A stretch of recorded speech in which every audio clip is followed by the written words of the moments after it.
Part 2 guys. Ito yung kwarto ng tindero ng mama ko kasi nakikitira lang siya, tas nakakainis na iiwan niya yung cellphone niya naka-charge. Wag yan sumabog. Ayan siya guys. Ayan yung kwarto niya. Dito naman tayo sa kwarto namin. So, ito yung kwarto namin, di ba ang kalat? Ito sila.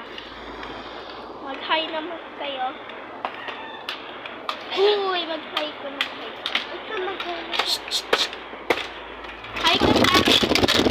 Wala, hi. Ikaw, hi ka nga. Walang hi. Oh, sabihin mo lang, walang hi. Walang kalbo. Gaganong ka pala walang hi. Walang hi. Yan, guys. Ito yung kwarto namin. Dito kami natutulog sa kamang ito. At dito naman kami naglalaro. Dito kami naglalaro, guys. May architect pa naman. Alam niyo to guys. Kaya may... Ito yung namin. Pwede na matulog guys. Matulog na lang kayo.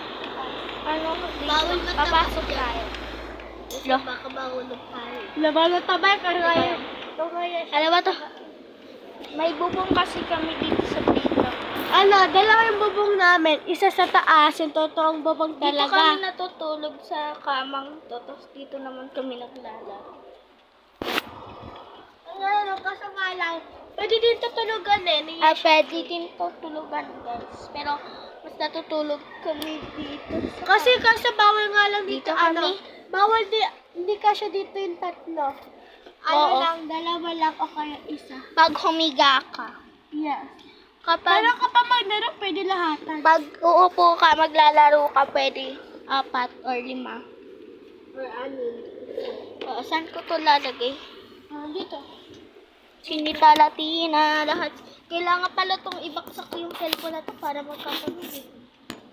Kaso nga alam mo,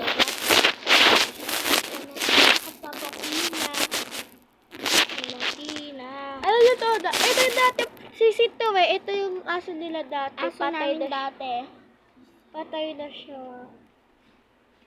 Kasi ewan ko ba. Ano pinaka-cute? Si Peppa Pig or si Hello Kitty? Ay, ano to? may lipstick. Ay, lipstick. Ano? May Comment nyo na lipstick. lang. Comment. Or kaya itong isang Hello Kitty. Sino gusto nito? Comment nyo kung sino yung mas cute. Sino gusto nito? Ito. See you guys for part 3. Bye-bye!